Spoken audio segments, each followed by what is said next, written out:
We are on the fast track here, and I am most amazed, pleasantly amazed in a very positive way, as I'm sure you folks are also. But Matthew 25 was something that Carol Sleeth and I were deeply exposed to when we went down for the Moderators Conference in November in Louisville. And we have decided that we're really going to press the Matthew 25 agenda because this presbytery is a Matthew 25 presbytery, and many of our congregations are. I believe in the November meeting, Matt Wilcox shared a Matthew 25 moment that they are doing at First Church in Normal. And tonight, Ann Schwartz had invited Adam Quine to share a moment of Matthew 25 that they're doing at First Church in Lincon. And so is Adam on it yet?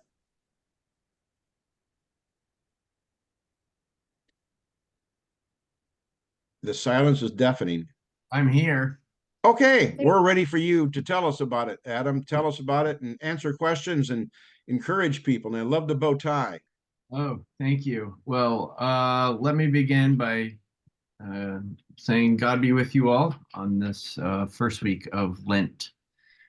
Yes, my name is Adam Quine. I'm the pastor of First Presbyterian Church of Lincoln, Illinois, and the Middletown Presbyterian Church in Middletown. And I am excited to share with you some of what's happening here at Lincoln Church regarding Matthew 25. However, before I do that, because I noticed on our agenda for tonight, there's no room for announcements. I do have announcements to share with you about an opportunity for our presbytery to live into our commitment to being a Matthew 25 presbytery. I'm sharing this announcement right now in the chat, and I'm going to read it to you. So before we get into Matthew 25 in Lincoln, Illinois, an anti-racism education and training opportunity for the Presbytery of Great Rivers. Presbytery of Great Rivers is hosting an anti-racism education and training opportunity at Stronghold Camp near Oregon, Illinois. Jessica Vasquez Torres and another facilitator from Crossroads Anti-Racism Organizing and Training are facilitating our time together. The dates are Friday, May 31st, beginning late afternoon and concluding on Saturday, June 1st, around lunchtime. This workshop costs $90 per person with a discounted rate of $60 and a supported cost of $120 for those who want to help. Anybody from our presbytery can attend. Now, a more detailed description of this opportunity will come at our April presbytery meeting. We will also share more information in the Presbytery newsletter and online publications like Facebook.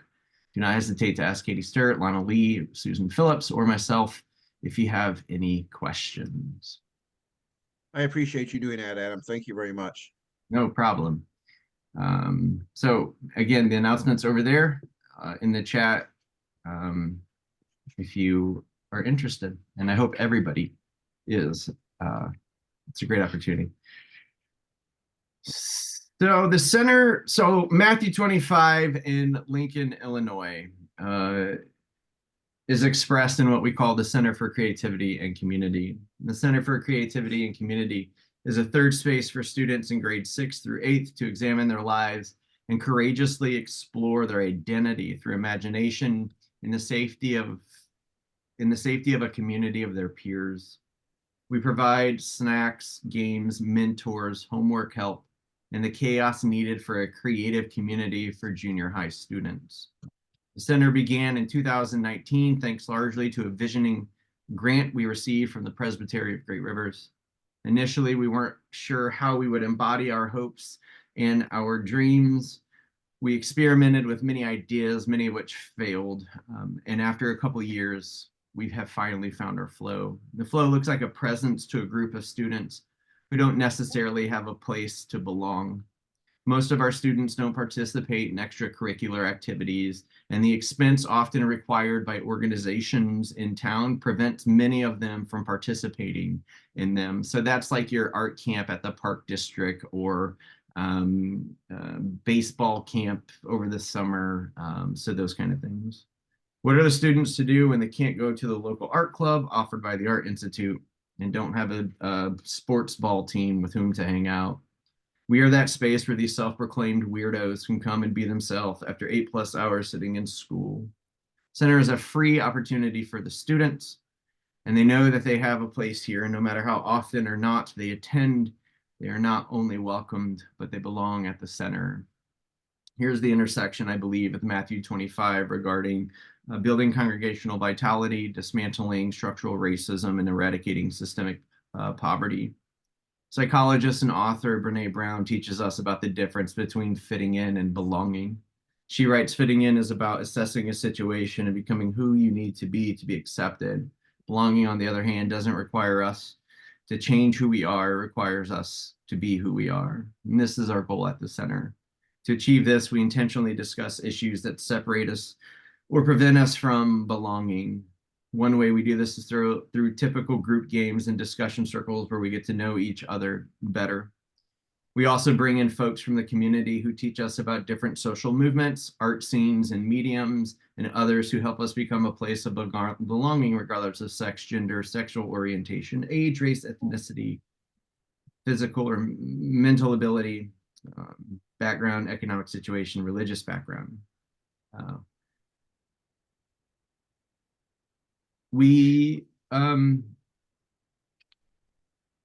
Yeah, so there you have it. That's the formal part. I was told I had 5 minutes, so You have more than 5, but I do have a question no, for you. I don't. We don't have Okay. longer. Just kidding. And I could easily go on and on about this for quite some time. If you want to get a glimpse of, I didn't know if I had access to share pictures or not, so I which is fine, but check out First Presbyterian Church of Lincon, Illinois' Facebook page, or I'm sorry, not the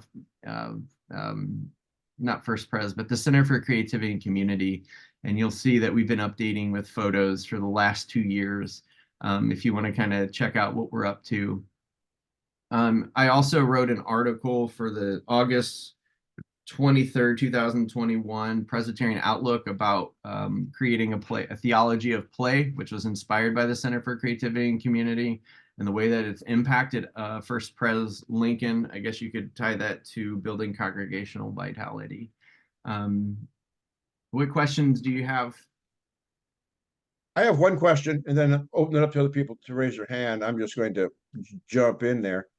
I have found that you learn as much, if not more, over your fails than your successes.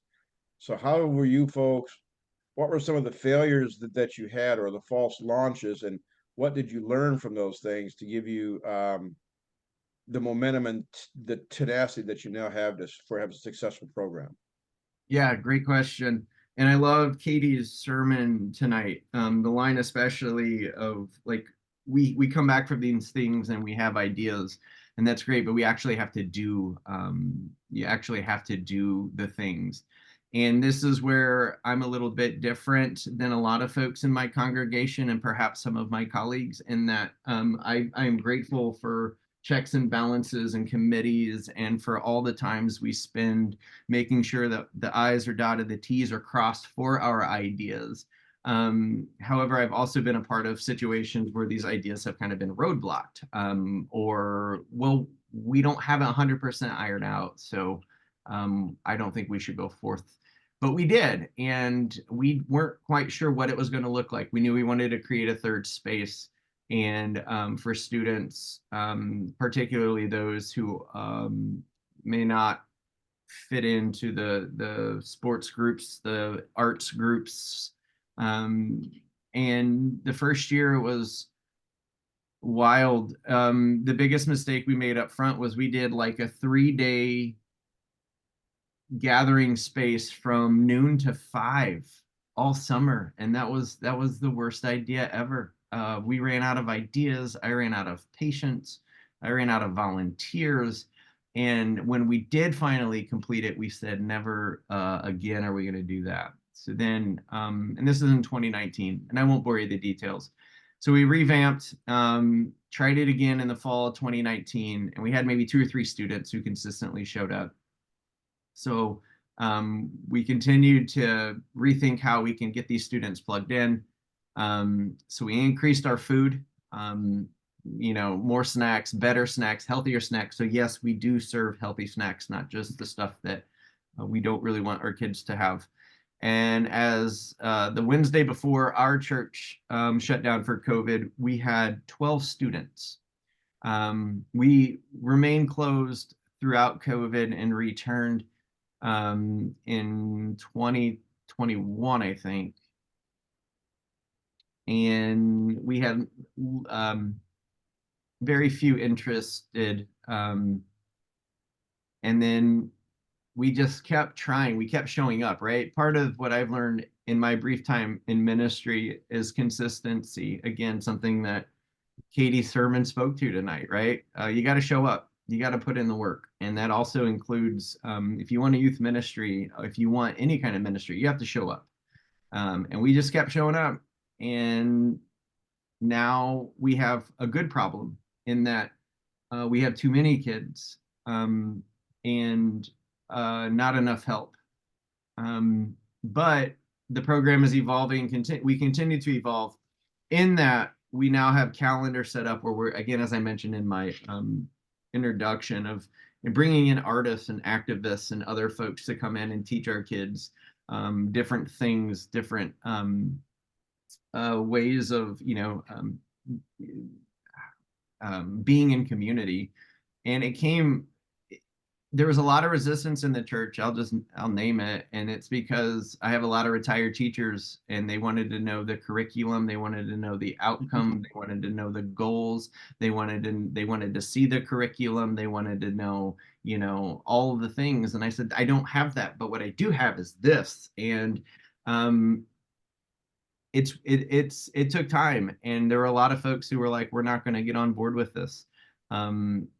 And in fact, one of the people who was the most resistant to it came up to me around Christmas time and said, I have to acknowledge that I was not on board with this, but I now see that this is probably the best thing we're doing in this town. So you got to experience it. You have to embody it. You have to, if you're going to say, if you're going to preach Matthew 25, then you better be missional and go into the community and do these things. Questions, statements, comments for Adam? We will have time for announcements because I know two of them came popping in here, but right now this is Matthew 25 time. Any comments, reflections that people want to say? Well done. Thank you. Jonathan also put a link in the chat to the article that Adam referred to. Jonathan Warren, thank you very much for that. In case you haven't gone, if you don't know how to find the chat, we'll make sure that this somehow gets in the Good News from Great Rivers. Matt's got a comment or a question. Yeah, real quick though, Annie put the Center for Creativity Communities Facebook group in there too. Follow along if you want to see what we're up to. Okay, Matt. Yeah, Adam. Yeah, I just wanted to affirm you and what the center's doing. I had a chance to attend the Matthew 25 summit down in Atlanta, and a lot of the open space during that summit with 300 plus Presbyterians passionate about the Matthew 25 initiative. I witnessed kind of get a little bit roadblocked about what could this actually look like in a community? What could this actually look like in a church? What could Matthew 25 look like in the lives of young people we care about and families that we want to, impact and things like that? I think that what you're doing at the center and what your people are fostering there for those kids and those communities is like a incredibly live, living example of what this initiative could potentially look like in other communities. And my only encouragement is if there's a way for you to communicate some of these details to folks at the PMA level who are involved in the initiative to help them. I mean, I think that they might use this as a really great, encouraging case study for others that are asking that question of what can we do? What could this look like? So keep on. I think you're doing awesome. And I think it's really, really encouraging. Thanks, Matt. You made me think also of a really basic concept to this idea was it's kind of antithetical to Reformed theology, and that is a lot of this comes from the kids themselves. So from the bottom up, which is what missional kind of is, liberation theology, et cetera, et cetera. We had an idea of here's what the program, the structure, all this stuff's going to look like, and it failed. It was like, again, us trying to put an old model of doing things, and so we had to listen to the kids, and that makes a lot of our older people uncomfortable, because it means you have to be relational, and there's power dynamics involved in that, right? And so appreciate you saying that, Matt, because it triggered for me.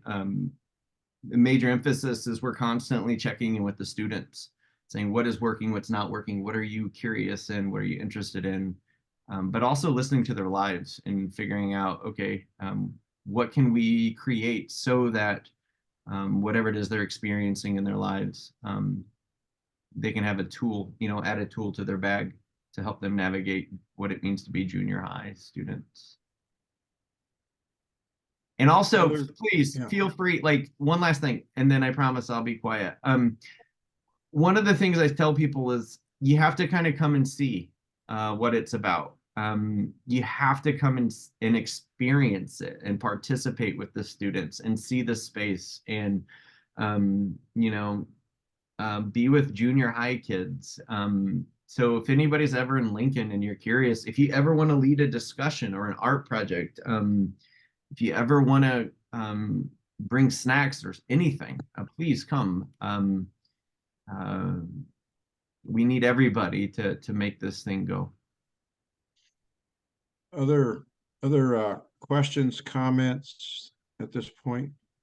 Moderator Jonathan Moore has his hand raised. Okay. Yes. Yeah, Adam, really good work. You once made a comment, I don't know if you shared this with the Presbytery, but I was visioning chair at the time.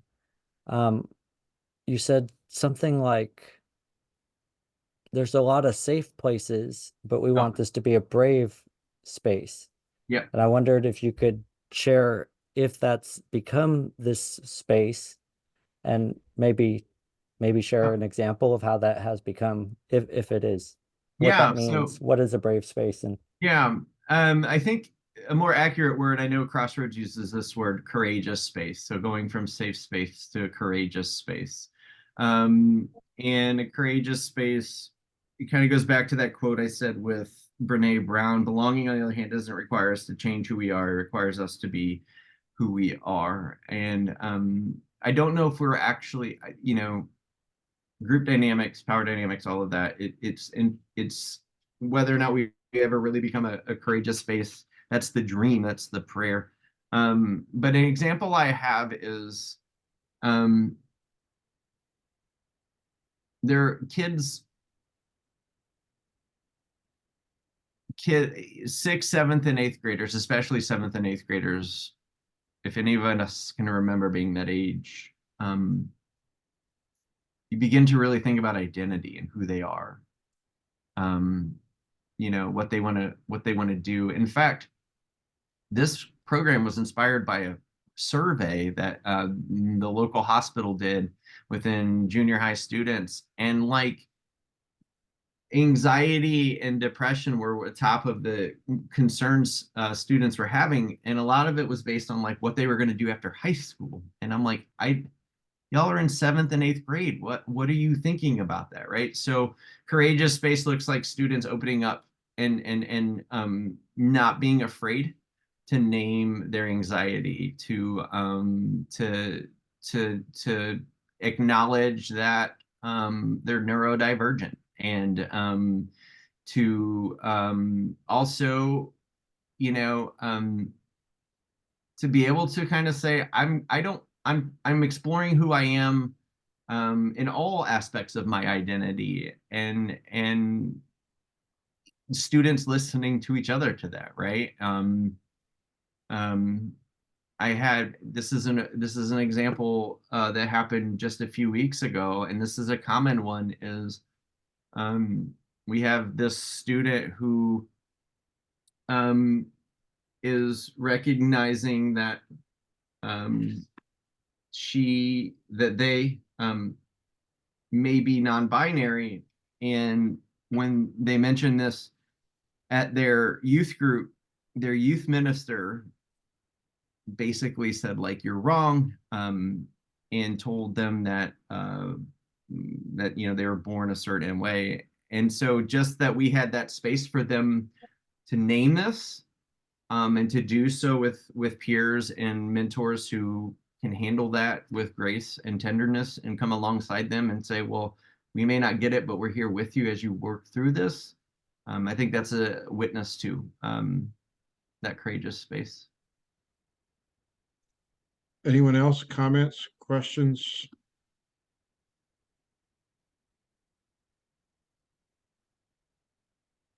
Adam, I appreciate the ministry that you guys are doing. I think that you gave, I think you gave a lot of food for thought. We can begin to look at our own spaces. I cannot understand how any church that takes Jesus seriously is not a Matthew 25 church, because our call is to feed the hungry and clothe the naked and visit the sick and the imprisoned and care for the least, the last, and the lost. And that's just what we're about. And also to give ourselves away. Those who wish to save their life will lose it. Whoever's willing to lose their life for my sake and the gospel will find it. And it sounds like First Lincon is taking the risk of that, what Christian ministry is all about. And I think Katie's sermon really challenged us in that regard also.